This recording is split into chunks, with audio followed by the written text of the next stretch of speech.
Diputado, un gusto tenerlo por aquí. Qué honor que nos visiten este episodio 1 del podcast Hecho y Derecho. La verdad es que grabamos hace unas semanas el episodio 0 y qué gusto que nos acompañó aquí, nos platique un poco de quién es Francisco Sánchez, cómo inició, qué rumbo lleva y que nos ilumine porque trae muchos temas que hoy en día pues están en boca de todos. Bienvenido, diputado. Gracias, Eric. Qué gusto estar aquí en tus cámaras y micrófonos. Saludarte por la iniciativa de este ejercicio de comunicación. La verdad es que es muy valioso. Y bueno, estar aquí como tu invitado en este capítulo 1, pues es un honor.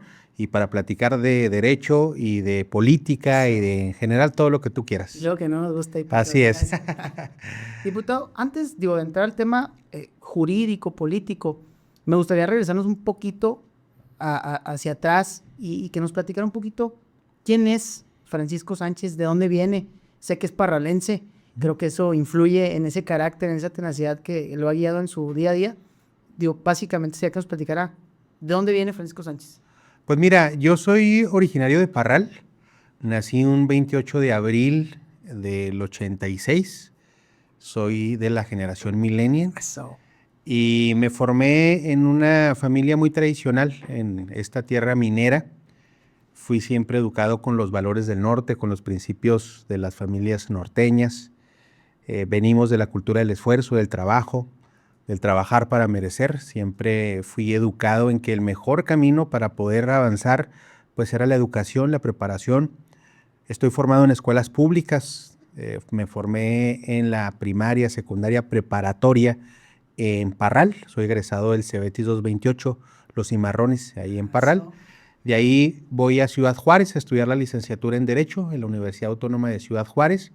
Una gran experiencia, muy formativa en lo profesional, evidentemente, pero más en lo personal. Fue dar el salto a partir de los 18 años a una ciudad como La Frontera, a una ciudad pues con una dinámica social muy distinta a la de Parral. Conocí a personas maravillosas, es una ciudad que me recibió con los brazos abiertos. Estoy profundamente agradecido con Ciudad Juárez. Ahí tuve también la oportunidad de tener un intercambio académico en la UNAM, un semestre, un verano de investigación muy formativo, una educación con la tutoría del doctor Diego Valadez, que en ese momento se encontraba en el Instituto de Investigaciones Jurídicas en la UNAM. Y bueno, posteriormente ya me formé en Derechos Humanos en la Universidad Autónoma de Chihuahua, en Derecho Internacional por la American University en Washington, D.C. Y bueno, me he especializado en la materia de derechos humanos y la verdad es que pues soy un parralense de cepa, norteño, padre de familia, que ama profundamente a sus hijos, a su tierra y que sobre todo pues está empeñado en construir un futuro brillante, un futuro dorado, una nueva era para nuestra tierra. No, bien, interesante. Yo desconocía que había estado en la UNAM y digo, con esa formación académica interesante. Diputado, y previamente a esto que nos comenta, ¿hubo algo, alguien que lo marcara para decir, quiero estudiar derecho, quiero ser político durante su niñez? ¿O eso se fue dando momento a momento mientras usted estudiaba, aprendía? ¿Hubo algo que lo marcó? Mira, yo no vengo de una familia de abogados, tampoco de una familia muy vinculada a la política. Tuve dos momentos, digamos, dos epifanías en mi niñez, juventud, en las cuales desperté mi interés por la política. La primera es cuando un presidente municipal visitó nuestra colonia, La Peña, en Parral, un poco en esa política muy de los 90s, de contacto, de visitas, de colonias, de vecinos. Parral había vivido ya la alternancia política, era un presidente municipal del PAN. Y básicamente se acercó a platicar con los vecinos sobre las necesidades de la colonia. Yo en aquel momento tendría alrededor de 7, 8 años. Y fue un momento en el cual de manera muy intempestiva yo tomé la palabra, hablé sobre la necesidad de algunas áreas verdes, espacios para los niños que en ese momento jugaban. ¿A los 7 años? 7 A años, los sí. 7 años toma la palabra. Sí, así es, muy natural, la verdad. Y recuerdo ese momento, lo recuerdo muy, muy claramente. Esa zona de la ciudad pues siempre ha estado caracterizada por poca infraestructura, pocos espacios para que los niños, los jóvenes se desarrollen. Y la verdad es que fue un momento en donde tuve un diálogo con el presidente municipal. Yo tal vez sin dimensionar exactamente con quién estaba hablando o cuáles eran, digamos, sus posibilidades de concretar lo que ahí le planteábamos, pero ese fue un momento que me marcó. Posteriormente, el segundo momento fue en el 2000, en la elección de Vicente Fox. Recuerdo mucho ese domingo en donde se da la alternancia por primera vez en México. Era un domingo por la tarde. Yo tenía en ese momento alrededor de 13 años. Muy chavo también. Sí, joven. Y recuerdo muy bien que me mandaron en aquel momento todavía, pues era que te mandaban a la tienda, que ibas por un mandado, ibas a comprar algunas cosas. Las tortillas. Las tortillas, era un domingo. Entonces me mandaron a comprar algunas cosas y yo iba camino a la tienda y un grupo de vecinas, mujeres todas, iba corriendo, caminando por las calles de esa colonia, gritando, corre la voz, ya ganó Fox. Yo recuerdo muy bien que para mí fue un momento muy, muy determinante porque a partir de ahí dije, caray, ganó Fox. Esa noticia me llegó muy fuerte. Fui corriendo por lo que me habían encargado de la casa y regresé a la casa corriendo, gritando y ganó Fox, como la gran noticia. Esos fueron los dos momentos que me marcaron en términos políticos, digamos. Y bueno, a partir ya de la universidad, pues la formación en Derecho siempre me perfiló al ámbito público. Yo tenía dos alternativas profesionales, académicas, para poder desarrollarme. La primera era estudiar astronomía, siempre me ha gustado mucho el tema del espacio, de los planetas, de las constelaciones. Sin embargo, era muy complejo, tenía que irme justo a la UNAM, a la Ciudad de México. No era muy sencillo en aquel momento para mí dar el paso de Parral a la Ciudad de México, entonces hice una escala. Yo tenía en aquel momento, fíjate, el sueño de ser el primer ser humano en pisar Marte. Era como que mi gran sueño permanentemente, una obsesión, puedo decirlo que era una obsesión la que tenía. Y bueno, pues, finalmente decido irme a Ciudad Juárez. Ya parte de mi familia materna había dado un primer paso, se había ido a Ciudad Juárez a trabajar. Y bueno, llego a la frontera y a partir de ahí empiezo a estudiar Derecho y ya, digamos, el campo de acción, de pensamiento se amplía enormemente. Interesante. Y cuando estaba en la Facultad de Derecho, digo, las facultades de Derecho son grillas por naturaleza, son políticas por naturaleza. Y la política nunca se separa de lo jurídico. ¿Participó usted en algún proceso interno, social, alumnos, consejerías dentro de esa etapa universitaria? ¿O fue un poco ajeno y dijo, yo me dedico a estudiar Derecho, que fue un caso que a mí me pasó? Yo en mi vida universitaria dije, yo lo político no, después vendrá. Sí. Y me aboqué a lo jurídico. ¿Fue su caso? O... No, fíjate que yo sí participé muy activamente en la política.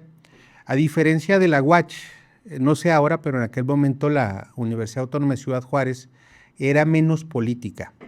Por la dinámica económica de la frontera, la gran mayoría de los estudiantes de la UACJ trabajan y el estudio es complementario. Entonces, pues muchos van de forma muy rápida a cumplir sus clases, su horario y no hay, digamos, mucha dinámica política. Sin embargo, yo lo recuerdo, fíjate, todavía con bastante orgullo. Yo fui muy buen alumno, debo decirlo, con promedios muy destacados. Me dediqué al estudio, pero también me dediqué a la política y presenté la primera candidatura independiente al Consejo Universitario. ¿Por qué digo independiente? Porque puede sonar un poco raro, ¿no? En las universidades no hay partidos políticos, al menos sí, formalmente. Te comentaba que yo me había ido a la UNAM un semestre previo y uno de los requisitos para poder postularte como consejero universitario era haber cubierto un número de materias determinado en el semestre previo. En mi caso, eso no funcionaba o no aplicaba porque había estado en la UNAM, entonces no era equivalente a lo que exigía la UACJ en ese momento. Nos niegan el registro como candidatos al Consejo Universitario. La impugnación. Impugno y tal, sí. E incluso pues me perfilo como candidato no registrado, candidato independiente. Hago campaña, no aparecemos en las boletas, hacemos el llamado a los compañeros a que pongan nuestro nombre. En fin, fue un ejercicio muy, muy interesante. Ganamos, no se nos reconoció el triunfo. Fue... ¿Sí ganaron? Sí, o sea, sí pusieron mayoritariamente sus nombres. Así es, exactamente. Fue, digamos, el primer fraude electoral al que me enfrenté, las primeras impugnaciones, la primera candidatura independiente. Y fue un ejercicio muy interesante que hice ya, digamos, alrededor de mi séptimo semestre, ya en la fase de cierre de la educación en licenciatura. Y digo, entiendo que no logró materializar ahí en ese momento, pero qué buena experiencia, ¿eh? Qué buena experiencia hacer eso. Estuvo ahí, calentó, como dice coloquialmente, calentó las aguas, los ánimos Sí. en la UACJ. Qué interesante. Sí, sobre todo porque en ese momento, fíjate, en la Universidad de Ciudad Juárez se batallaba incluso para que los alumnos se registraran como candidatos. La mayoría eran candidaturas únicas, Sí, unas horas planilla sí, y rápido, ni de fast track. competencia y ya. Y esto vino a imprimirle un elemento distinto. Todo el grupo de amigos, de compañeros con los cuales mantengo comunicación, amistad, pues me acompañaron en ese proceso, varios maestros también debo decirlo, y pues fue un ejercicio muy interesante, muy valioso. Fue en la antesala de lo que sería la elección del 2006, una elección, digamos, ya en el terreno político, pero digamos ahí empezamos con esa tarea. Si pudiera decirle, diputado, algo a su yo de adolescente, previo a entrar a la carrera y ya en la carrera, ¿qué le diría ahorita? O sea, volteando hacia atrás, ¿qué le diría Francisco Sánchez 2026 a su Francisco Sánchez pasado? Pues mira, le diría en principio que le reconocería muchos esfuerzos, diría, oye, bien, pero también le exigiría más en algunas otras facetas de la vida. O sea, creo que sí me aboqué en aspectos muy importantes como el estudio, como la política. Sin embargo, tal vez en ese momento no priorizaba la salud física o algunos aspectos importantes que desde ese momento hubieran sido, digamos, prioritarios. Creo que el mensaje sería en el sentido de ampliar un poco las esferas de acción, ser un poco más polímata, es decir, tener varias capas de desdoblamiento y no circunscribirte a decir yo soy muy bueno en esto y solo en este camino me voy, sino ampliar un poco la esfera de acción. Bien, qué interesante. Luego sucede eso, luego uno a veces se cicla en algunos temas y digo, incluso a veces por la edad, por la inexperiencia, uno nada más se enfoca en eso y desperdicia uno mucho tiempo, pero bien, diputado, pasando a otro tema, ¿cuál fue su primer contacto real con el derecho, ya usted egresando de la universidad, ya como profesional, que dijo, ah, caray, esto es el derecho? ¿Cuál fue su primer contacto? Fíjate que yo tuve un contacto con el derecho. Evidentemente, en mi etapa formativa, digamos que yo debo decirlo sin presunción, tuve una formación muy sólida en el campo del derecho. Yo recuerdo mucho mis primeras clases, mi primera clase de teoría del derecho.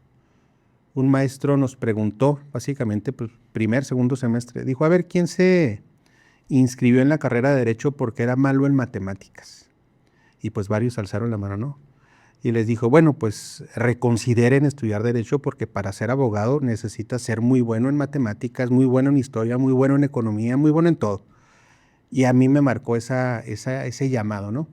Entonces, siempre mi primera fase, antes de ese intercambio académico, fue 100% en la parte educativa.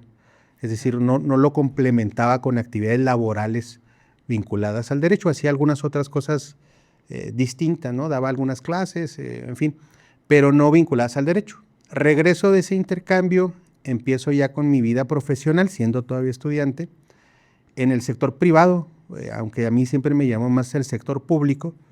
Estuve en un despacho corporativo. Ah, sí, anduvo también en la licenciatura. Sí, estuve en un despacho corporativo vinculado a asesorías a empresas bancarias, en fin, varios temas de esa índole, mercantil, civil, temas hipotecarios. Y fue una etapa formativa, no tanto en la profundidad del derecho, sino en el día a día del abogado. El ir a un juzgado, pedir un expediente, hacer un emplazamiento, cuidar los plazos, sacar copias, es decir, en el día a día del abogado fue más formativo en esa parte, en esa dimensión. Sin embargo, a mí siempre me llamó más la parte pública y desde la parte, digamos, de la política universitaria, recuerdo bien porque incluso justo veía unos recuerdos que me aparecieron en redes sociales hace unos días.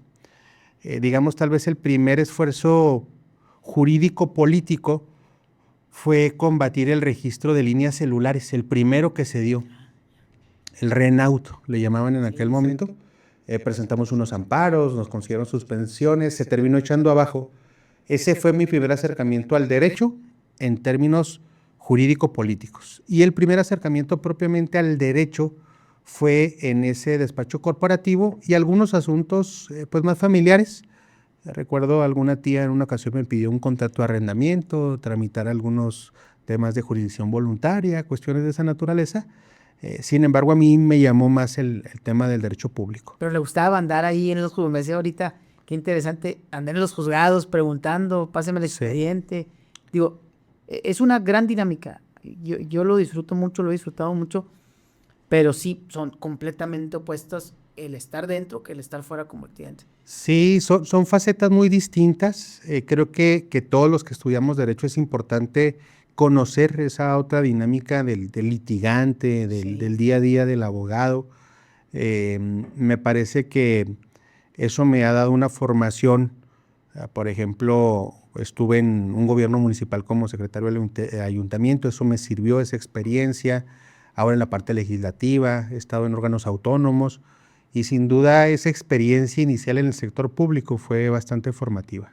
Ya, yo ahorita que decía que su primera experiencia jurídico-política se da con el tema de las líneas telefónicas. Se da, Renault se llama. Renault. Así es. Ahí fue el momento donde se cruza lo jurídico y lo político y dice, no, hay que tomar el camino político. ¿Así fue?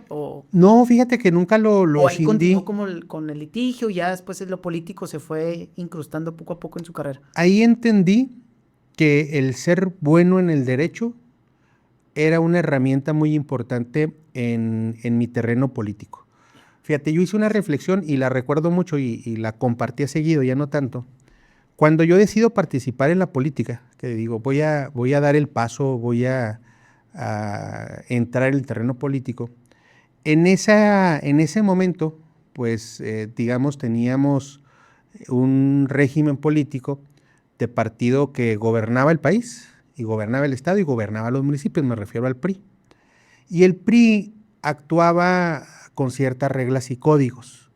Entonces, para tú ascender en la escalera política del PRI, yo hice como un listado de qué elementos deberías tener para poder ascender. Y el único que, digamos, con el que yo contaba en ese momento era la capacidad jurídica. Dije, bueno, a ver, relaciones familiares o personales con actores políticos no las tengo. Salamería, pues no me gusta y no es lo mío y ese es un elemento que se toma en cuenta ahí para ascender. Recursos económicos, pues tampoco. Entonces hice una valoración y dije, tengo este. Dije, tal vez este no me sea suficiente en esa ruta, en esa fila, no coincido con muchos de esos planteamientos. Entonces busqué otras alternativas y otras vías en donde ese elemento era el determinante. Y fue, digamos, lo que me abrió el camino, entendiendo que el derecho era la mejor herramienta o con la que yo contaba para hacer política. Interesante. Y para ayudar sobre todo. Sí, claro. Y es una gran herramienta. Yo se lo comento brevemente, digo, es un episodio de hablar un poquito de Francisco Sánchez, pero le comento rápido. Es un poco como inicia también Víctor, un poco en el tema político. Yo inicio con el tema de amparos de agua potable y litigio estratégico para beneficiar a las comunidades. Creo que sí es una gran herramienta para acercarte a la ciudadanía y al tema político. O sea, sí conjugan muy bien. Así es. Interesante. Sobre todo porque el derecho tiene un lenguaje encriptado para muchos ciudadanos que enfrentan esas barreras. Son quienes en el día a día, por ejemplo, sufren la falta de agua, la falta de servicios públicos, la falta de pavimentación, la inseguridad. Y enfrentarse al aparato burocrático es realmente desafiante. Yo te ponía el ejemplo de cuando iniciaba como abogado, pues llegar a un juzgado como abogado, como estudiante, digamos, en proceso ya de salida, pues no era sencillo, es decir, llegabas y pues ahí más o menos ibas viendo a quién conocías o cómo tratar a la gente. Para el ciudadano de a pie es todavía más complejo. Entonces, el abogado se vuelve un puente entre ese ciudadano y ese aparato, ese monstruo administrativo, burocrático, que le permite resolver algunos temas. Eso, debo decirlo también, fue en una etapa de nuestra realidad jurídica, que no necesariamente es la de hoy, en razón de que pues el sistema jurídico ha sido, digamos, pues no quiero decir colapsado, pero sí puesto en una situación compleja, en donde muchos recursos que funcionaban para defender esos derechos, pues actualmente ya están languideciendo. Entonces los nuevos abogados, quienes están terminando su carrera, enfrentan una realidad jurídica muy distinta a la que tú enfrentaste y a la que yo enfrenté. Muy distinta y muy adversa. Y muy adversa. Muy adversa. Además. Es muy difícil sacar muchos temas que antes con mayor facilidad se podían movilizar o podían transitar. Ya es muy complicado. Así es. Interesante, diputado, interesante cómo se da esto. Decía ahorita que es muy complicado el tema jurídico, esta barrera que enfrentas como ciudadano al acercarte a la justicia. Y no solo a la justicia, hablamos de los 3 poderes del Estado. Si usted pudiera borrar o eliminar, sacar de la faz de la tierra una ley, ¿cuál sería? Que usted dijera, esta ley no tiene ningún sentido. Pues Está bien difícil, ¿eh? Hay muchas, fíjate, y te cuento una experiencia como diputado, una anécdota. Cuando llego al Congreso, yo soy diputado reelecto, vengo de una legislatura ya anterior, esta es mi segunda legislatura, pero cuando recién aterrizamos en el Congreso del Estado, pues muchas veces la mayoría de los diputados piensan en qué ley voy a proponer, cuáles iniciativas, cuáles reformas. Y el primer ejercicio que nosotros realizamos fue del catálogo de leyes que existen en Chihuahua, cuáles vamos a proponer derogar, es decir, eliminar, que ya no existan. Y esto es importante porque muchas veces se piensa que el derecho debe regular todo, debe prever todos los supuestos, esto que en teoría jurídica se llama la completitud del ordenamiento jurídico, que regule todos los supuestos, un poco lo que pasaba con el Código de Napoleón. Sí.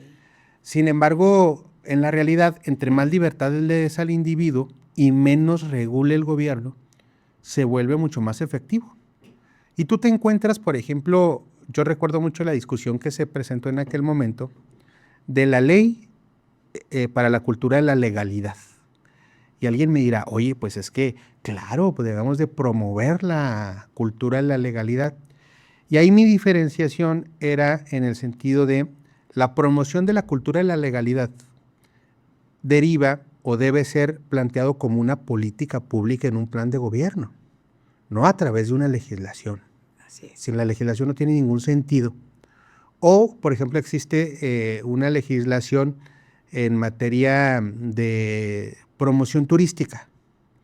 Bueno, si tú, por ejemplo, generas incentivos fiscales a las empresas turísticas, pues es la mejor forma de incentivarlos, no con una regulación desde un escritorio de un burócrata que se le vino a la cabeza alguna idea, ¿no? Claro. Entonces, realmente hicimos un catálogo.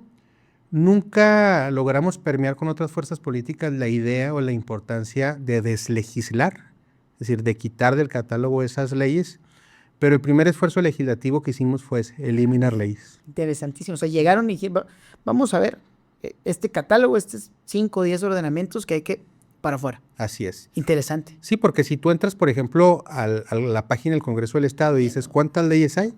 Pues yo creo que andamos superando las 120 en este momento. Ahí arriba 300, 305, 306 me parece que son a nivel federal. Entonces, y hay muchas que en realidad no tienen mayor razón de ser y que no resuelven problemas. Puede tener una buena intención, pero es donde tienes que distinguir. Se trata de una política pública, se trata de algo materialmente legislativo, amplías la libertad del individuo, amplías la presencia del Estado, del gobierno, es decir, ver exactamente cómo funciona. Y creo que la tendencia va en ese sentido. Yo he visto gobiernos, ahorita abordaremos cómo hace ese tema, pero yo he visto gobiernos que justamente buscan eso. Dicen, vamos a ver qué tenemos de marco legal en nuestro país y vamos a quitar lo que sea innecesario. Creo que se debe transitar hacia un modelo con mayores libertades. Pero bueno, no vamos a adelantarnos, ahorita vamos a hablar un poquito de ese tema. Pero fíjate, es importante traducirlo en algo práctico. Si alguien que nos está escuchando o viendo tiene en su idea abrir un negocio, y puede ser una muy buena idea, puede tener una gran propuesta, sin embargo, cuando va o inicia, que llega, por ejemplo, a pedir un permiso, se enfrenta a un montón de que uso de suelo, que permisos, que plan de protección, muchísimas cosas estatales, federales, municipales, están hiperreguladas las actividades comerciales. Entonces terminas desincentivando la posibilidad de que alguien pueda innovar, crear, generar, emprender. Entonces es mucho más sencillo decir, mira, hay una sola legislación, una sola, que prevé 10 cosas que tienes que hacer y listo, y ya, y se acabó. Pero no, entonces el problema es ese y llegan ya a la burocracia y es donde empieza la corrupción porque dicen, bueno, pues yo te puedo agilizar el trámite y te ayudo, pero mira, en fin, es parte de los problemas que habría que resolver en México, que sea más sencillo, más ágil, sin tanta burocracia, poder abrir un negocio, por ejemplo.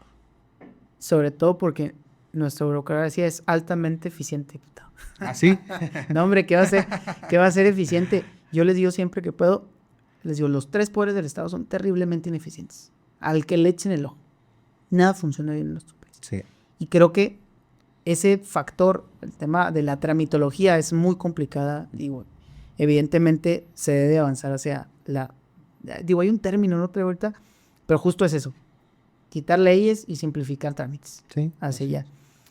Diputado, nos platicaba ahorita, y pasando un poquito a tu tema, nos platicaba, digo, que usted había formado parte de un ayuntamiento como secretario, actualmente es legislador, había hecho algunos análisis para entrar a distintas fuerzas políticas, pero ¿en qué momento dice Francisco Sánchez, voy a ingresar a la política, es mi momento de participar? ¿Cómo se da ese acercamiento ya formal a un cargo político, a ser funcionario? Pues mira, mi primer acercamiento ya a la política real, a la realpolitik, se da precisamente en Ciudad Juárez. En mi etapa universitaria participé en varias campañas, pero digamos ya donde di el paso más activo, recuerdo que conocí a un regidor en Ciudad Juárez y yo en ese momento tenía una visión un tanto más romántica de la política, más soñadora, y él me dijo una frase que todavía la guardo, en el sentido de que para poder incidir necesitabas acceder a las posiciones de poder. Parecía muy crudo, o al menos a mí en aquel momento me pareció una reflexión muy, muy pragmática, pero concluí que en efecto, que así era, para poder incidir necesitabas buscar acceder al poder. Llevé una clase optativa, no era de la currícula de Derecho, era de Sociología, de partidos políticos y grupos de presión, se llamaba esa clase, en donde analizábamos pues los partidos, la teoría política de los partidos políticos y ya digamos, la praxis de cada uno de los partidos políticos en México, su origen, su ideología, su conformación, en fin. Y ahí, por ejemplo, el maestro también enfatizaba mucho en que la misión o el objetivo de los partidos políticos es acceder al poder. Entonces, puede sonar crudo y alguien puede decir, bueno, pues es un fin perverso, no es el ayudar, no es el servir, sino el acceder al poder. Son vehículos para acceder al poder y en el ejercicio del poder es donde puedes incidir. Bueno, entonces, cuando me terminó de quedar claro ese aspecto, veo algunas alternativas, veo algunas opciones, pero en realidad ninguna me terminaba de convencer, de agradar del todo.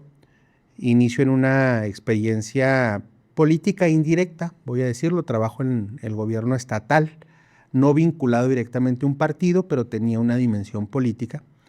Y posteriormente se da la reforma de las candidaturas independientes.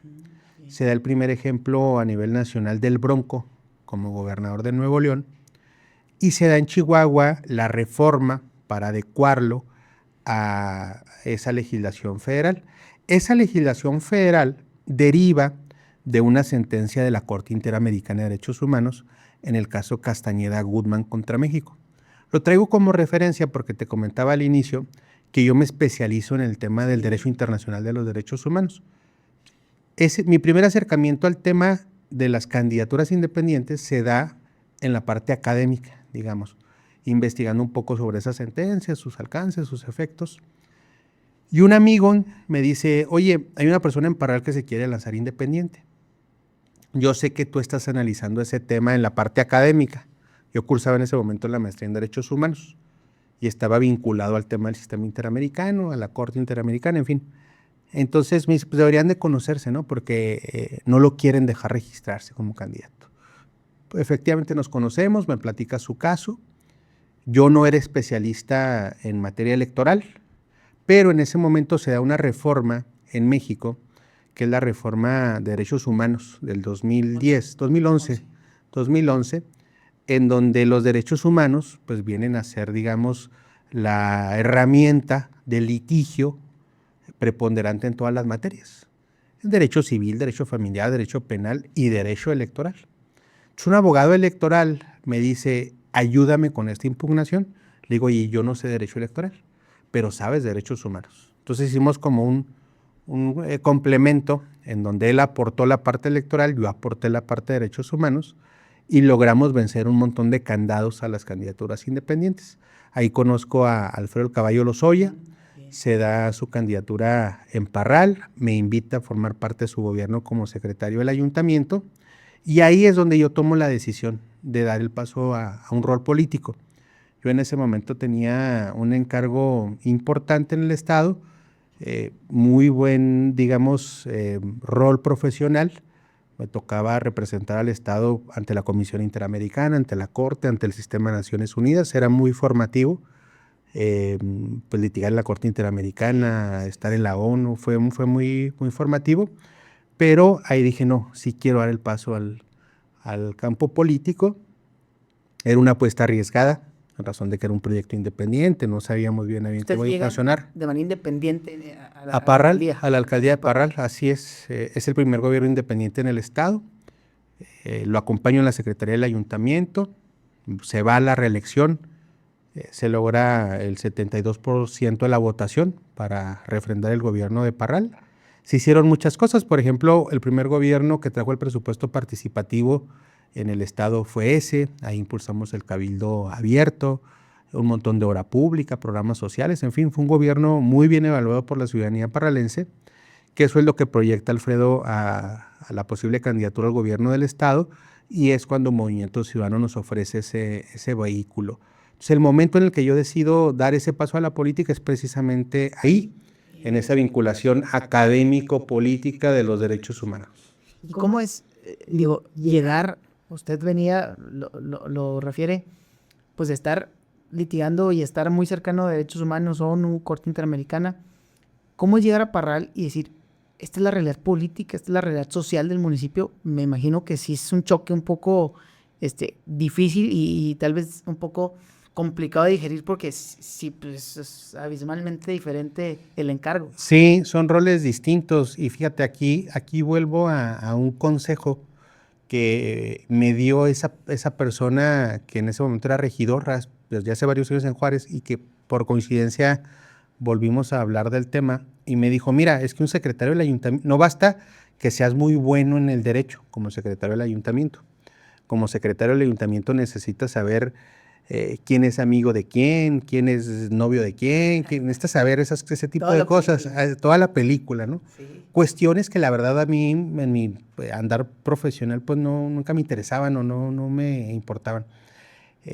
Y fue un proceso un tanto complejo, pero fíjate que la gran ventaja que tuvimos en ese gobierno es que fue conformado naturalmente por ciudadanos muy bien intencionados. Muchas veces los partidos políticos van generando inercias, van generando ciertas, actitudes un tanto negativas, nocivas, malas prácticas.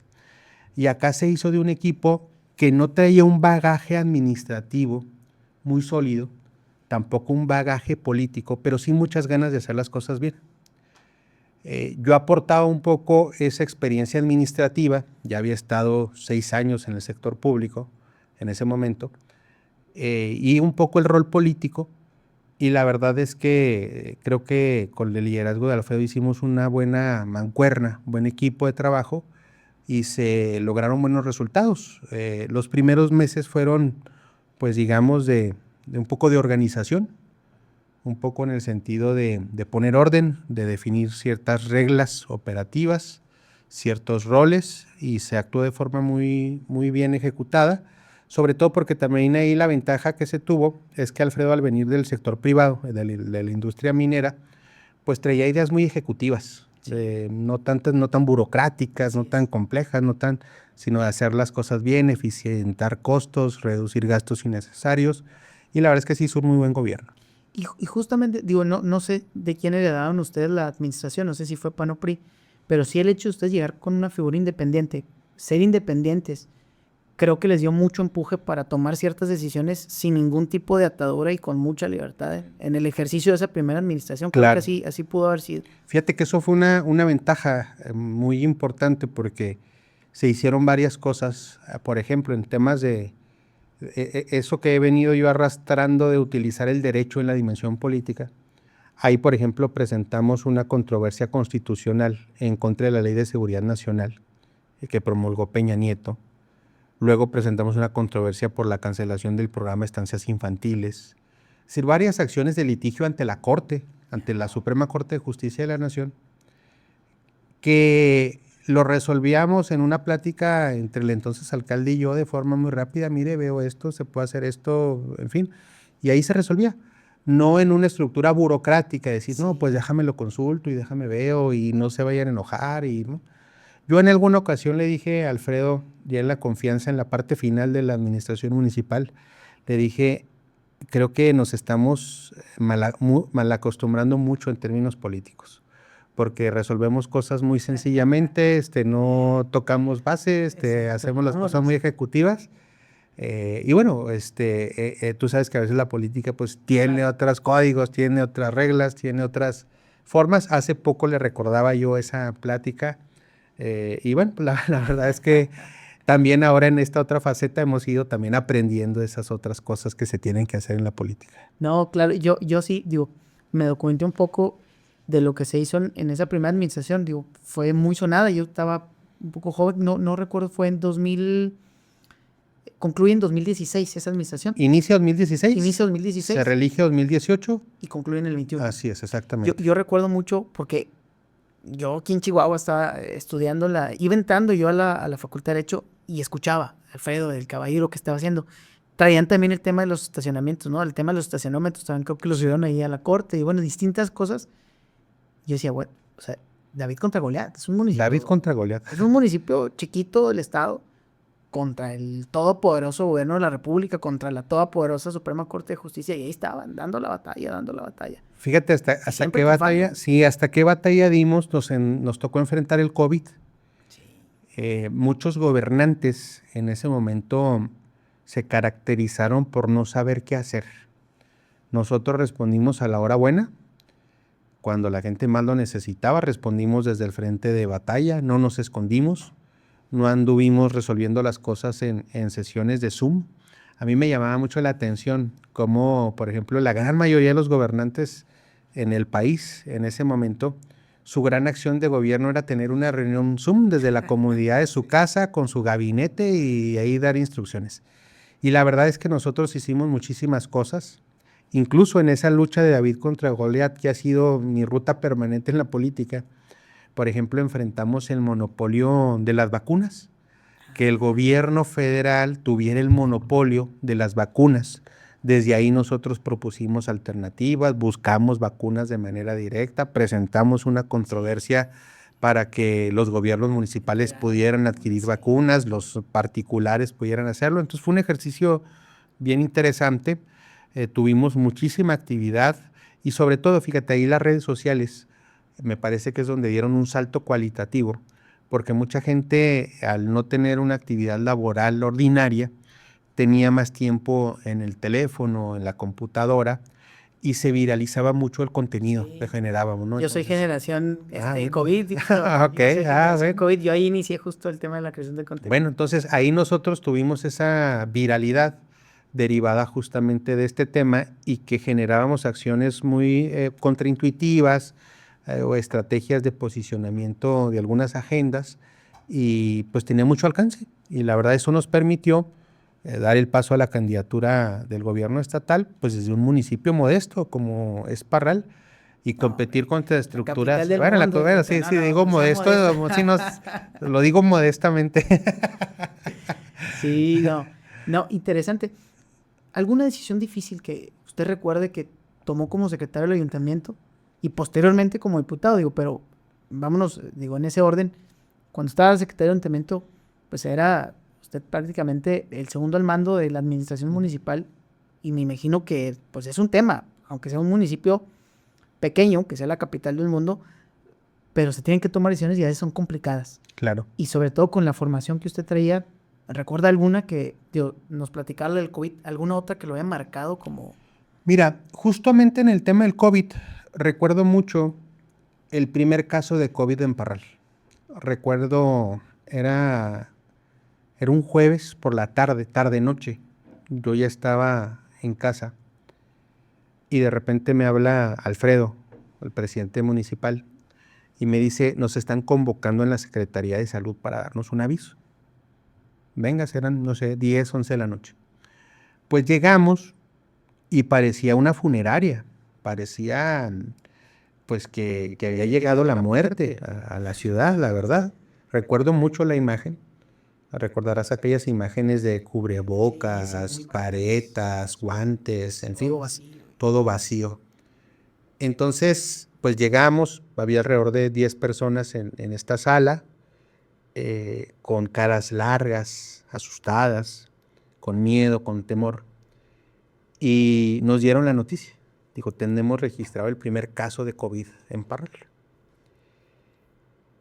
Y mientras, no quiero sonar presuntuoso, pero así fue. Mientras pues todos tenían caras largas, con miedo, con temor, termina la reunión muy rápida. Y yo le comento a Alfredo en ese momento, le digo, hay que salir temprano a rueda de prensa, mostrarnos seguros, darle confianza a la gente, comunicarle y desarrollar una serie de estrategias específicas. No vamos a comunicar que ya llegó el COVID, sino vamos a comunicar qué vamos a hacer. Fuimos el primer municipio en instalar los cercos sanitarios en la entrada de la ciudad. Generamos en ese momento las cabinas, sanitizamos la ciudad con una avioneta, en fin, varias cosas. Diseñamos un programa de apoyo a empresas, en fin. Y reaccionamos rápido, de manera inmediata. En ese momento, ¿cuál fue la decisión? O irnos a nuestra casa con caras largas y con miedo, o enfrentar este cisne negro que aparecía en la política y poder responderle a la gente a la hora buena, que es cuando un gobernante debe responder. Ahí es donde se le nota de qué está hecho un político.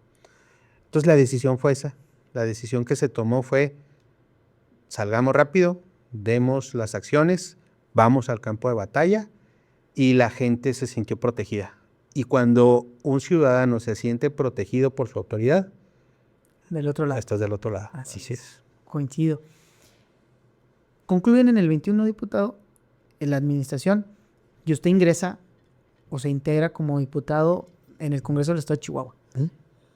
¿Cómo se da esta transición de estar en un poder ejecutivo, transitar al legislativo? Nos adelantaba ahorita que llegan revisando qué leyes hay que quitar, pero ¿cómo se da ese cambio, ¿no? De un ejecutivo a un legislativo? Son totalmente distintos. Sí. El fin es distinto. ¿Cómo se da ese cambio para usted? Bueno, hubo un paso previo. La administración efectivamente termina en el 21. Yo dejo la Secretaría del Ayuntamiento en el 20. ¿Por qué la dejo? Porque tomo la dirigencia estatal de Movimiento Ciudadano. Entonces, ahí pues me tocó preparar toda la estrategia político-electoral para enfrentar la elección a la gubernatura, y en los 67 municipios y en los 22 distritos locales, los 9 federales, de la elección del 2021. Dejo la Secretaría Municipal, tomo la dirigencia de Movimiento Ciudadano y empezamos a perfilar la campaña a la gubernatura. Fue una campaña, la verdad, contracorriente. En ese momento se llamaba mucho al voto útil. Sí. Decía, no, es que Movimiento Ciudadano, tuvimos un crecimiento, yo lo cuento mucho. Cuando yo tomo la dirección de Movimiento Ciudadano, lo tomo sin una pluma, sin una silla, sin una oficina. El partido arañaba en ese momento el 3% y logramos llevarlo en esa campaña a más del 14% de la votación. 157,000 votos en la campaña al gobierno del estado, luchando en contra de esa narrativa, posicionando una marca que hoy se encuentra ya muy posicionada, afortunadamente con un esfuerzo de muchas personas en todos los rincones del estado y del país. Y ese ejercicio me permitió llegar al Congreso del Estado. Realmente el puente entre la Secretaría del Ayuntamiento y el Congreso, que fue la dirigencia estatal, la campaña política, me parece que logró prepararme para enfrentar ya la batalla en el escenario estatal. Siempre en un cabildo, pues tienes tus desafíos, tienes tus retos, pero hay una premisa en la política: mientras tú más creces, avanzas, asciendes, pues tus adversarios, tus enemigos, tus retos son mayores. Totalmente. Entonces, no es lo mismo, por ejemplo, desde una secretaría municipal en un cabildo, enfrentar un reto así, a en un Congreso del Estado, porque tus adversarios son distintos, tienen otro calado. Igual cuando pasas al escenario federal o igual cuando entras en la política global. En ese sentido, nosotros tenemos la posibilidad de llegar con 2 diputados al Congreso. La conformación que se dio del Congreso nos ayudó y la forma en que llegamos, porque llegamos con mucha fuerza. Yo soy impugnado de forma injusta, se nos trata de evitar llegar al Congreso por resultar incómodos, se imponen un montón de trabas en el camino. Realizo una impugnación ante la Sala Regional Guadalajara. Contra todo pronóstico, en una lucha de David contra Goliat, logro ganarles prácticamente en el último minuto antes de la instalación del Congreso y llegamos victoriosos en esa primera legislatura. Escenario que se repitió en esta segunda, ¿no? Estamos ya curtidos. Estar un poco en su equipo y sí recuerdo cómo se dio eso. Fue muy interesante. Entonces, eso se dio también en el primer momento. Entonces, nos permitió llegar, 1, muy legitimados, 2, irrumpir en el tablero político estatal. Hay una premisa en la política, ¿no? Que los espacios que se dejan vacíos se ocupan, y nosotros ocupamos un espacio que se había estado dejando vacío. Al ocupar ese espacio, pues hay un realineamiento de fuerzas, nuevos equilibrios. Se prioriza, por supuesto, el interés de Chihuahua por encima de cualquier otro, y nos permitió tener una posición en el Congreso del Estado, digamos, distinta, disruptiva, novedosa, no, digamos, en los bloques preestablecidos de los malos y los peores, sino como una opción completamente ciudadana, y eso nos ha permitido tomar agendas que la vieja política no toma porque tienen que consultarlo, tienen que platicar. Así exactamente. Entonces, ha sido muy, muy interesante. Hemos planteado muchísimas cosas defendiendo los intereses de Chihuahua siempre.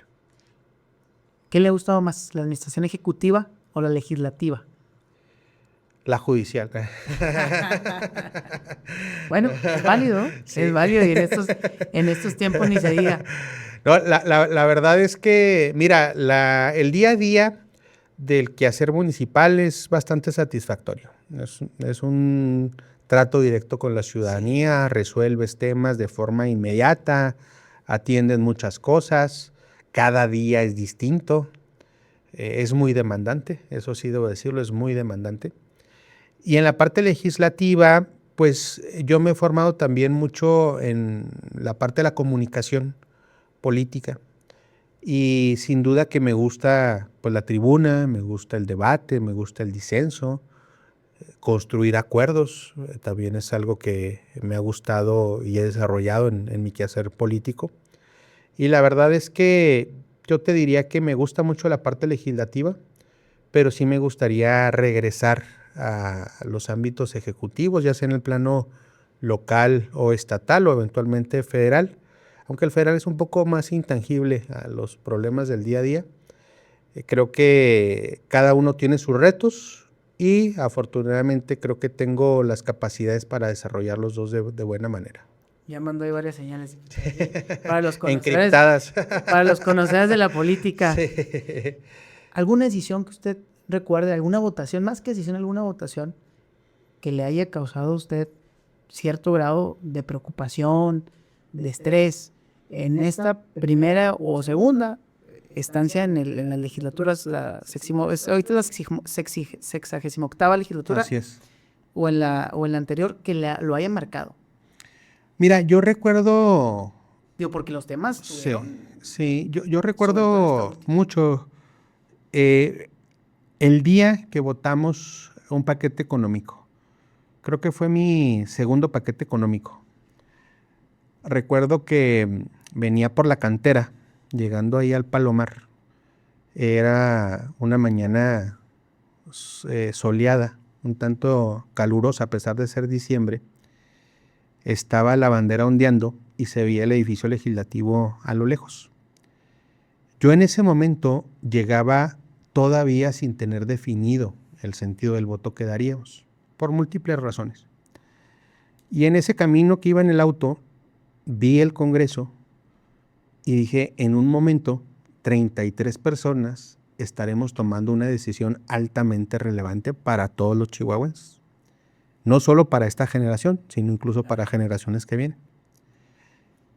Y ahí la verdad como que tuve una epifanía, como que dije, me cayó el 20, voy a ponerlo en términos más llanos, de lo que implicaba, de los alcances que tienen las decisiones en el Congreso del Estado. Tomamos la decisión de acompañar ese paquete económico por varias razones. La primera, por las circunstancias económicas en las que se recibió al Estado, porque ayudaba en infraestructura a municipios importantes para nuestra fuerza política. Y la verdad es que ahí me parece que es cuando dimensioné exactamente el alcance de las decisiones que tomamos en el Congreso. Está cumpliendo o está por cumplir 10 años en el tema político. Nos comentaba que ingresa en el 16 al tema Parral. ¿En algún momento ha pensado usted decir, ya no quiero ser político? Sí, a diario. ¿Saben? Perfecto. Sí, yo considero, dice, es complicado. Digo, muchos aspiramos a ser políticos, pero quien está en la política siempre dice, es sumamente desgastante. Es una profesión sumamente complicada. Sí, yo no tanto por eso, sino me preguntabas al inicio de este episodio sobre qué le diría al joven Francisco cuando estaba iniciando su etapa universitaria, y mi respuesta fue explorar algunas otras cosas, no circunscribirte solo a una.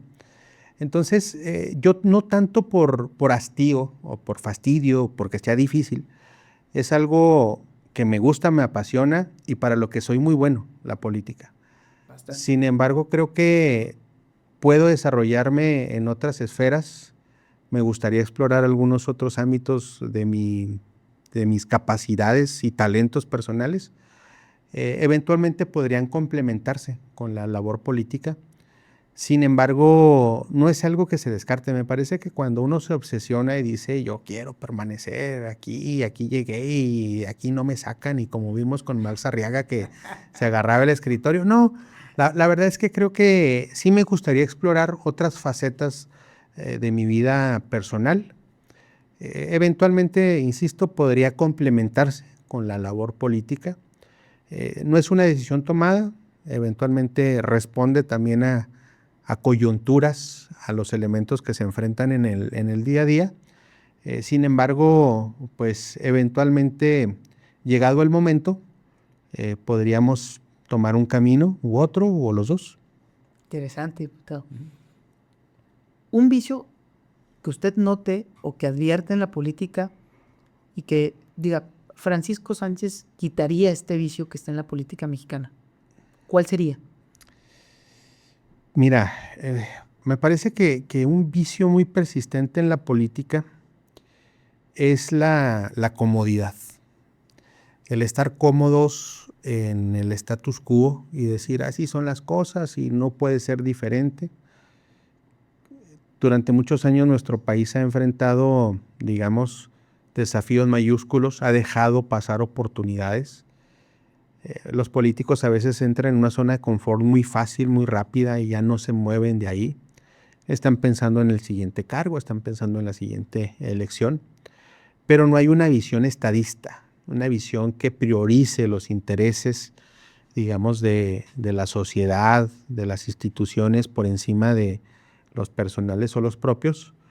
Creo que la política contemporánea le hace falta mucho estadismo, alguien que vea por las siguientes generaciones con una visión más estructurada, con mayor formación política, que entienda las dinámicas del quehacer público. Sin embargo, parece que ahora se privilegia más a quien no parece político, a quien no huele a político, a quien no habla como político, a quien no sabe de política, ¿no? Esta expresión que se utiliza del político profesional tiene una connotación negativa. O sea, si alguien dice yo soy político profesional, automáticamente la connotación que le damos es negativa. Entonces creo que es importante una visión mucho más de largo aliento, de largo alcance. Yo quitaría lo comodaticio que en muchas ocasiones es la política. La geopolítica, entiendo y sé que le gusta mucho, y vivimos en un tiempo donde la geopolítica nos trae con noticias todos los días y a toda hora. ¿Cómo lee el momento político de América Latina hoy? Digo, entendemos que es muy complicado, se mueve, vemos algunas corrientes, tendencias que están... ¿Cómo lo lee Francisco Sánchez? Mira, la geopolítica se ha convertido en la política total. Yo ya le quitaría incluso este atributo de geopolítica. ¿Por qué lo digo? Porque cada vez la política local está más supeditada a la política internacional, ya no solo a la política nacional. Vivimos una fase en donde los temas locales eran los determinantes en el quehacer político. Luego una etapa en donde eran los temas nacionales, la agenda nacional. Y hoy estamos en una fase en donde los temas que se discuten son los temas internacionales y su incidencia en la agenda nacional y en la agenda local. Es decir, recuerda que la política en buena medida es una batalla de narrativas y posicionar una narrativa local se vuelve cada vez más complejo, casi imposible, porque digamos el mar de contenido, de información que existe, está determinado más por esa política internacional. Entonces se vuelve la política total, la política que se genera ya en estos grandes órdenes mundiales. Dicho esto, la política actualmente en el mundo pues se enfrenta a un reacomodo, enfrenta una nueva fase. Estamos presenciando, somos pues no solamente testigos, somos actores de una nueva fase en términos de reacomodo de fuerzas en el orden internacional. Vemos cómo en el continente se ha ido desplazando a fuerzas políticas identificadas con el populismo de izquierda, pero han sido desplazadas por un populismo de derecha. Es decir, las opciones democráticas no necesariamente son las que están presentando las alternativas. Vemos una hiperpolarización donde prácticamente el centro político no existe. No conozco en el continente una opción de centro que haya ganado. No. Ahí habrá que hacer algunos cuestionamientos de exactamente cuáles son las opciones políticas que pueden derrotar, por ejemplo, a un régimen como Morena, con sus características propias. Y vemos cómo, evidentemente, todo esto gira en torno a las políticas del presidente Donald Trump, quien ha sido transparente, debo decirlo, en lo que intenta hacer, en lo que piensa, en lo que dice y en lo que ejecuta. Podremos no coincidir con muchas de las cosas que hace, pero efectivamente las dice, las anuncia, las anticipa. El continente está en un reacomodo. Vimos recientemente una cumbre con 17 líderes globales, en donde anuncian un frente común en contra del narcoterrorismo, un escudo latinoamericano para hacerle frente a estos grupos criminales transnacionales. El gobierno responde tarde a las dinámicas sociales, es decir, el crimen ya es transnacional y ahora estamos transitando a que el combate también va a ser transnacional. Sin embargo, pues es de pronóstico reservado todavía. Te anticipo que en unos días, unas semanas, estaré ya presentando mi segundo libro, que es bien. Justamente un análisis. ¿Una primicia? Sí, una primicia que Muchas aquí te gracias doy. por darnos aquí la primicia. Que es justamente una reflexión sobre los liderazgos populistas, no solo de América Latina, principalmente de América Latina, pero también algunos europeos que han sido caracterizados con este arquetipo populista y vemos populistas de derecha y vemos populistas de izquierda. Ahí repasamos, por ejemplo, analizamos pues a Hugo Chávez, a Castro, pero también a Milei, a Bukele, a Trump, a Correa. En fin, es un análisis interesante y bueno, pues aquí ya di la primicia. No, y ahí estaremos. Interesante. Digo, ahorita nombraba usted algunos líderes de distintos países de América. De todos los que están ahorita, digo, y entiendo que es difícil la pregunta, ¿cuál país usted considera que pudiera ser un modelo a seguir o un modelo a replicar en nuestro país ante, yo lo digo siempre, ante esa necesidad de la gente? Y ya le digo necesidad porque la gente quiere resultado. La gente ya está cansada de la promesa. La gente quiere resultados a secas. Sí. ¿Nota usted algún modelo que se esté dando en América que se pueda replicar en nuestro país y que verdaderamente es efectivo? Usted lo decía, pues hay que estudiar porque el modelo mexicano, el partido que gobierna, pues tiene sus peculiaridades y sus particularidades. Pero usted ve alguno que se pueda replicar en México y que pudiera llegar a ser exitoso. Pues mira, ahí tendríamos que ponerlo por fases. Lo primero que tendríamos que preguntarnos es qué modelo resulta o pudiera resultar exitoso para derrotar a Morena en las urnas. Y de ahí la pregunta es, ¿qué modelo resultaría exitoso para resolver los problemas de México? Es decir, porque puede ser que haya un modelo que sea eficiente para resolver los problemas, pero no electoralmente. O alguien que sea muy atractivo electoralmente, pero no te va a resolver los problemas del país. ¿Qué modelo creo que puede resolver los problemas del país? Me parece que no hay un solo molde que aplique. Creo que algunas acciones, por ejemplo, en materia de seguridad que toma El Salvador, podrían ser útiles en México. Algunas acciones en materia económica que se toman en Argentina podrían tener un efecto positivo en nuestro país. Algunas políticas, por ejemplo, de menos impuestos que se están adoptando en Estados Unidos, me parece tener un efecto muy positivo en México. Algunas políticas de carácter energético que se están tomando en algunas otras partes, tal vez no del continente, pero sí de Europa, podrían tener una utilidad en nuestro país. Creo que, digamos, hay diferentes respuestas, no unívocas, pero sí habría que construir un modelo mexicano. Creo que sería un error pensar en trasladar o traspolar un solo modelo porque funcionó en determinada coordenada y creer que aquí va a resultar, porque enfrentamos nuestros propios desafíos, tenemos nuestra propia realidad y pues la realidad siempre termina por imponerse. ¿Qué opina de lo que le comentaba hace unos momentos, diputado, de que la ciudadanía en calle busca el resultado a secas? No les interesa mucho el qué se tenga que hacer. Ellos piden resultado. ¿Cómo lo ve usted? Yo lo viví, el 24 me tocó ser candidato a diputado y yo ya lo veía, decían, era muy difícil llegar con una buena intención. Me veían joven, decían, pues qué padre que seas joven, ¿no? Pero luego queremos un resultado ya. Creo que no vamos en ese camino como país. ¿Usted cómo lo ve el tema?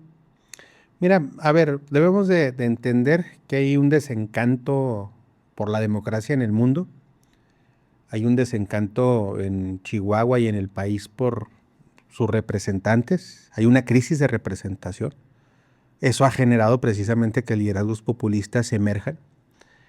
Porque más allá de las soluciones, lo que permite a una opción política llegar, lo hablamos hace un momento, la importancia de poder llegar, es tu narrativa política.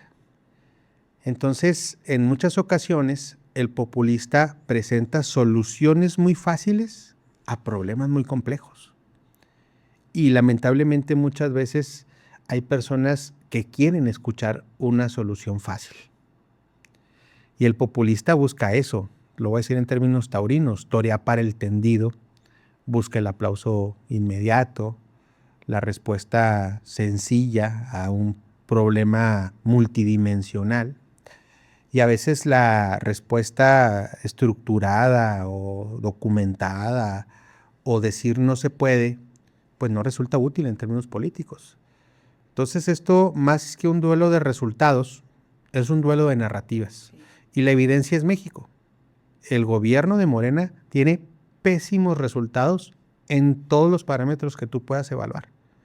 Salud, educación, seguridad, economía. En todos sale reprobado. Sin embargo, su narrativa hasta este momento es aprobada por un número importante de la ciudadanía. Entonces, aquí la gente no necesariamente está evaluando los resultados, sino los relatos políticos. Interesante lo que se viene. Tenemos encima tiempos electorales. Viene, pues ya estamos prácticamente a un año de que estemos en tiempos electorales. ¿Qué visión tiene usted para Chihuahua, para México, para este 2027, partiendo de todo lo que hemos venido platicando a lo largo de esta conversación? ¿Cómo ve el 2027? Pues mira, es un escenario en principio complejo. Tendremos elecciones en Chihuahua para renovar la gobernatura, el Congreso, los ayuntamientos, la mitad del Poder Judicial Federal, la Cámara de Diputados, eventualmente la ratificación de mandato de la Presidenta de la República, eventualmente una consulta popular en materia electoral como lo ha anunciado. Son varios elementos que enrarecen la normalidad democrática. Yo lo he dicho, no estamos en normalidad democrática. Muchas veces los actores políticos caen en el error de trazar una estrategia política pensando que estamos en normalidad democrática. Quieren jugarle limpio a un régimen que juega sucio. ¿Qué se anticipa para el 2027? Y esto se anticipa con la evidencia, no con la especulación. Pues carretadas y carretadas de dinero, ya lo vemos. Actos anticipados de campaña, ilegales, financiados con recursos públicos o con recursos privados inexplicables.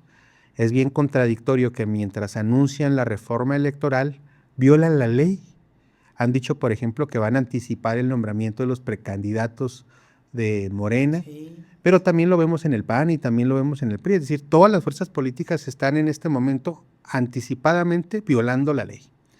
Ante esa situación, lo que podemos advertir son campañas, uno, en donde el principal reto es evitar que el crimen organizado entre en candidaturas, en financiamiento, el poder desarrollar una campaña y una jornada electoral en paz, que los resultados electorales efectivamente cuenten, es decir, que el voto del ciudadano sea efectivo.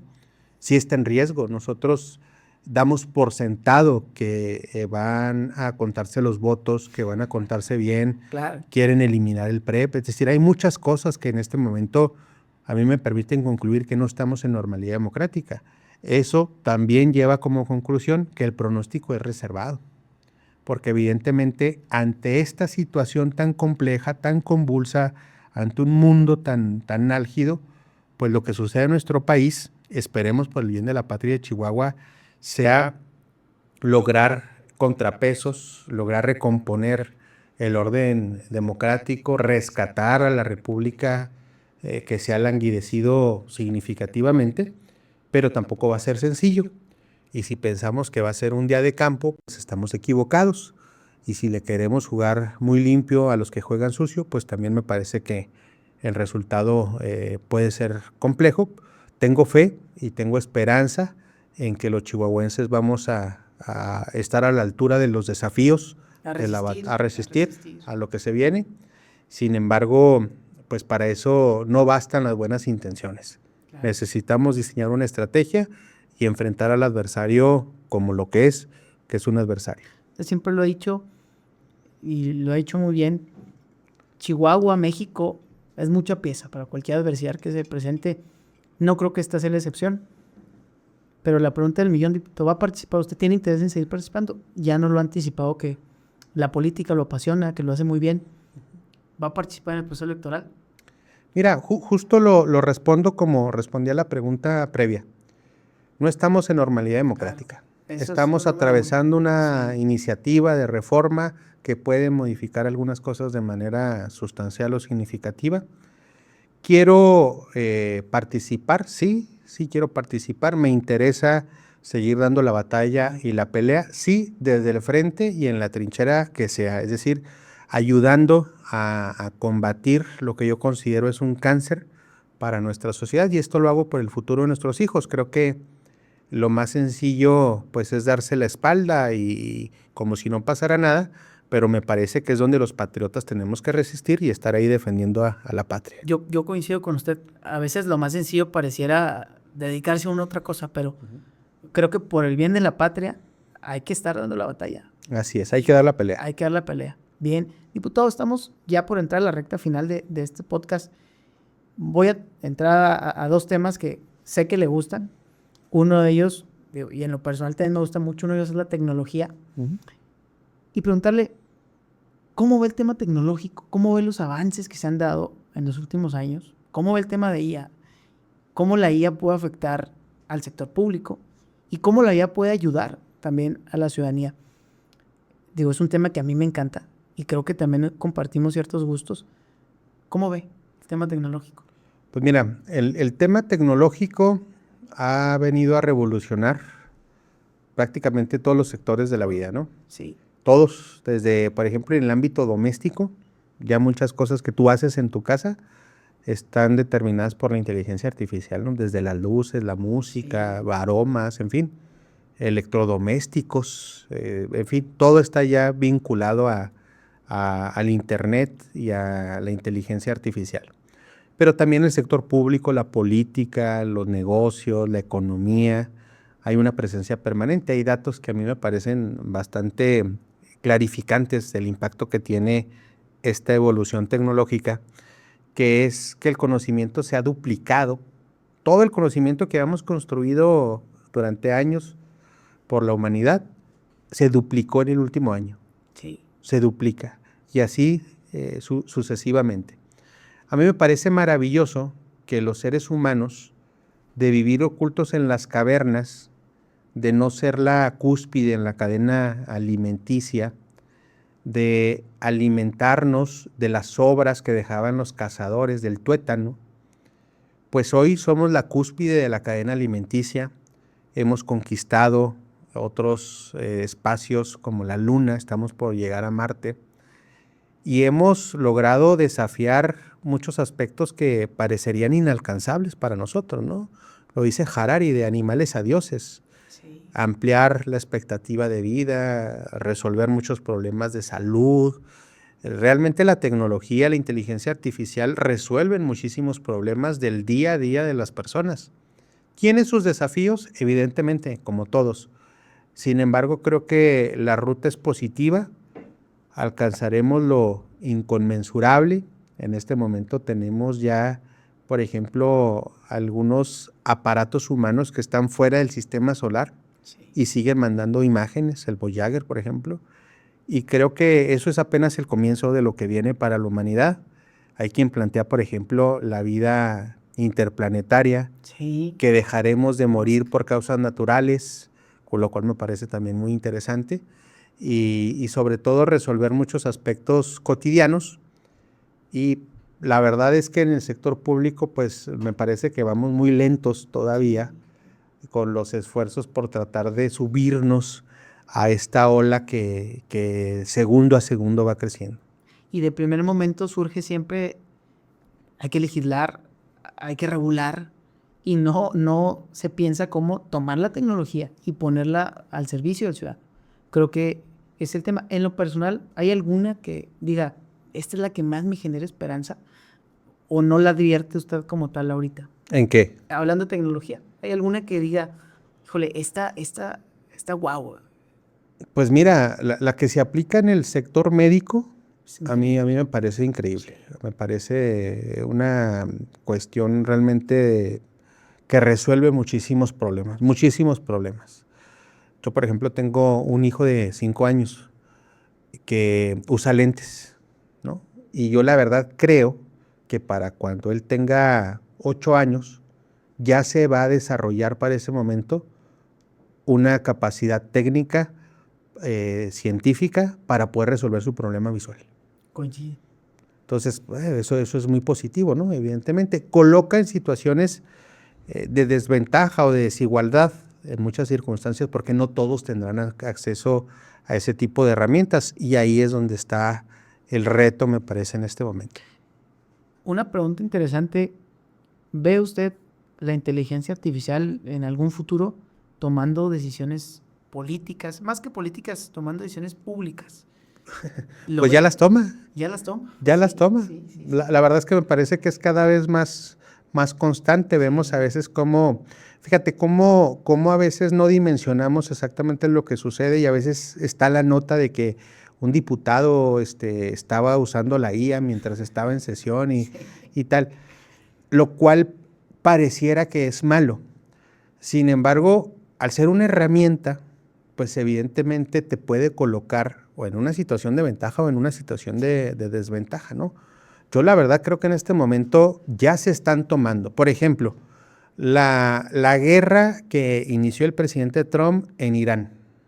Sin duda, la decisión para ir hacia adelante en buena medida estuvo determinada por los algoritmos y las decisiones que la inteligencia artificial le arrojó. Sí. Si era factible, si era útil, si era posible, si no lo era, en fin.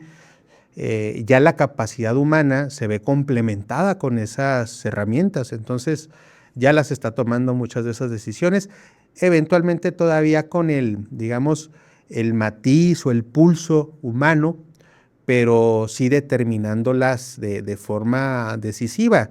Yo conozco, tal vez puse un ejemplo muy extremo, pero en el día a día las personas que le preguntan a su chat si deben de hacer esto o si deben de comprar tal cosa o si deben de comprarla de tal color. ¿Quién votó en el 27? ¿No? Así, exactamente. Entonces ahí vienen las respuestas ya de forma rápida e inmediata con un elemento tal vez negativo que es generar una generación que tal vez ya no reflexione o piense tanto, sino sencillamente se evita el proceso de reflexión personal, consulta y llega a una conclusión más rápida, no necesariamente correcta, pero sí habría que buscar la manera de salvaguardar la reflexión personal. Creo que es uno de los aspectos negativos de la inteligencia artificial que no se tienen medido todavía, que es justamente eso. La generación, no sé, nos platicaba su hijo que tiene 5 años, su generación va a ser marcada por una generación que la IA va a ser el pan de cada día y lo que usen en su día a día. Creo que es muy temprano para medir los riesgos y los negativos que nos pueda traer la IA, pero veremos en próximos años. Diputado, ahora sí, ya entrando en temas un poco más personales, ¿qué hace Francisco Sánchez cuando dice voy a desconectarme de todo, voy a relajarme? Lo he visto por ahí muy activo en sus redes sociales en el tema del gimnasio, le gusta mucho la vida fit, le gusta también, y no lo sé, esto no lo diré ahorita, está tomando clases de piano, de música. Música, canto. Sí. ¿Qué hace para relajarse cuando dice ya voy a dejarme de temas grillos políticos? Ya, no me hablen. Pues mira, para relajarme, la principal herramienta es estar con mi familia, estar con mis hijos, esa es la principal forma. Me gusta mucho, efectivamente entré a clases de canto, voy a dejar la política para convertirme en tenor, ese es mi siguiente paso, sí. Y bueno, también me gusta mucho cocinar, me gusta, creo que puede ser la forma más útil para desconectarme, el estar cocinando, el estar preparando, el estar preparando alimentos.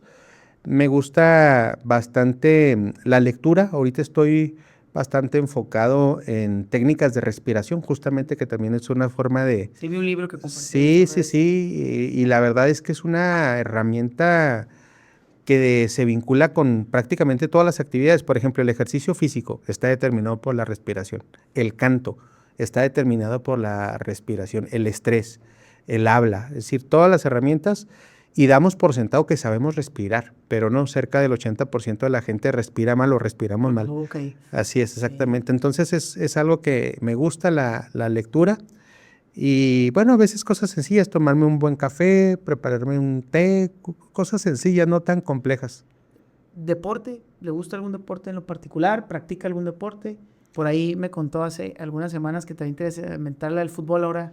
Sí, bueno, ahora con el Mundial estoy organizando por ahí un equipo, solamente que pues estoy buscando ahí buenos jugadores, sí, faltan gallos, lamentablemente tengo amigos y compañeros que no son muy diestros en esos temas, pero bueno, me gusta el fútbol, me gusta el ajedrez, es mi deporte favorito, el deporte ciencia, me gusta mucho el béisbol, soy parralense, ese más bien verlo no lo practico, no lo juego, siempre fui malo para el béisbol, pero me gusta verlo.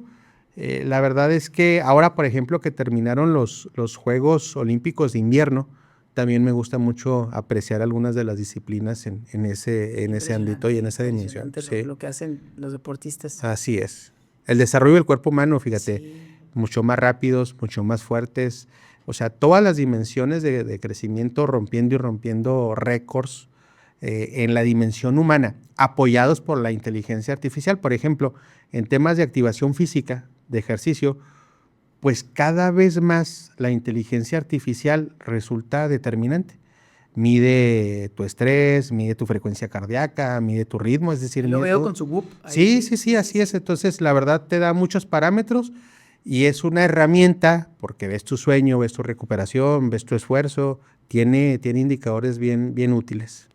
Hay quienes van y se someten a estudios sumamente estrictos donde la IA te reconoce absolutamente hasta la última partícula de tu cuerpo. Te lo suben a tu ChatGPT o a tu guía, la que uses, y tú interactúas. Oye, tengo este mal. Se debe porque, no sé, en tal época tuviste una fractura. Entonces, nos va a ayudar mucho, nos va a proteger mucho. El gusto por los aromas, diputado, por ahí veo también que nos comparte ahí en sus redes un poco el tema del aroma. ¿Cómo surge ese gusto? Veo que de verdad es una pasión para usted. Me ha platicado en lo personal y fuera de cámara el tema, pero ¿dónde surge? Fíjate que ha sido gradual. A mí siempre me ha gustado explorar las sensaciones. El gusto, el oído, el tacto, el aroma. Es decir, todos los sentidos me gusta desarrollarlos. Me consideré siempre, te hablaba también hace poco de cómo a veces uno se limita, yo me consideré siempre malo para ejecutar las artes. Me conformaba con apreciarlas, ahora creo que puedo llegar a ejecutarlas. Y dentro de esa apreciación, pues me gustó, por ejemplo, ha sido gradual, inicié con el tema de los alimentos. Será ahí el aroma, los sabores, las texturas, los colores. Luego el tema de los vinos, donde también el tema del gusto, el tema del aroma. Son cosas que logran colmar todos tus sentidos y eso me gusta. Algo que por sí mismo colme todos tus sentidos y eso lo tiene la comida, lo tiene el vino, lo tiene los puros también en algún momento me gustaron. Y el tema de los aromas surgió también a raíz del COVID. Cuando se viene el COVID, ya avanzada la pandemia, pues yo contraigo el virus. Finalmente uno de los efectos, prácticamente fui asintomático, pero uno de los efectos que se me generó fue la pérdida del olfato. Batallé mucho para recuperarlo. A mí me gustaba mucho, por ejemplo, el aroma al café. En las mañanas era una forma... yo llegaba a una oficina de gobierno y sabía el tipo de funcionario que había por el café, por el aroma, además ni siquiera por probarlo. Y sí, o sea, un café quemado, un café, o sea, o un café de altura, bueno, en fin. Entonces empecé a perder el sentido del olfato y empecé a hacer unas técnicas muy amateur, muy sencillas para recuperarlo, ¿no? Empezar a oler cosas, especias, en fin, de ese tipo. Y a partir de ahí empecé a retomarlo ya con más gusto. Llego al tema de los aromas a través de la perfumería nicho, se le llama, que son perfumes no pensados para gustar a todos, como la perfumería comercial, la que te encuentras aquí en cualquier centro comercial, que busca agradarle a todos y que está basada en estudios muy complejos para decir, este aroma le gusta a la gran mayoría de las personas y va a ser un éxito en ventas. La perfumería nicho no busca eso, no busca gustarle a todos, busca, como su nombre lo dice, gustarle a un nicho de personas. Entonces yo me brinqué el gusto por la perfumería comercial, no pasé por esa fase y llegué directo a la perfumería nicho. Y ahí empecé a explorar aromas complejos, aromas muy especiales y me gusta la comunicación y entendí que un elemento que complementa la comunicación personal es tu aroma, tu huella olfativa. Tú puedes ser un muy buen comunicador, tener una muy buena imagen, una buena voz, una buena dicción, pero si tu aroma no es lo suficientemente interesante, pues termina pasando desapercibido. O por el contrario, puedes dejar una huella olfativa. Y a partir de ahí empecé a profundizar. Digo que tengo, digamos, un gusto importante por la perfumería. He procurado ya no comprar muchos perfumes, pero tengo algunos y me gusta bastante. También te doy la primicia, estoy elaborando mi primer perfume y espero en este año tenerlo listo. No, también le agradezco la primicia interesante. Ese va a ser un bestseller, va a ser bien vendido. Se va a dar. Diputado, si usted tuviera un deseo para México, uno solo, que se pudiera cumplir mañana, ¿qué pediría? Paz y seguridad. Me parece que con esa herramienta, con calles seguras, personas tranquilas, sin crimen, sin la presencia del mal en nuestras calles, todo lo demás podría ir avanzando y caminando. Por muchos años hemos sido lastimados, somos una sociedad sí que ha podido alcanzar la resiliencia, pero también con muchas heridas abiertas. Creo que lo que vivimos en Ciudad Juárez, en la guerra contra el narcotráfico, lo que se vive en este momento en Guadalupe Calvo, en Huachochi, en Parral, en la propia capital, pues nos genera ya una insensibilidad incluso a la violencia. Creo que si México pudiera estar en paz, todo lo demás vendría por añadidura. Coincido. Diputado, pues muchas gracias por este espacio. Gracias, La Eric. verdad es un gusto que usted esté aquí en este episodio número 1. Compartió bastante información que sé que a muchos jóvenes, a muchas personas que lo van a ver y que aspiran a la política, que aspiran a estudiar derecho, lo van a escuchar. Y pues muchas gracias. Esperemos estar coincidiendo, diputado. Gracias. Nos vemos. Un gusto. Nos vemos, hasta luego. Mi gente, no se olviden de seguirnos por ahí en redes sociales. Hecho Derecho Podcast, este episodio 1 con el diputado Francisco Sánchez. Un gusto.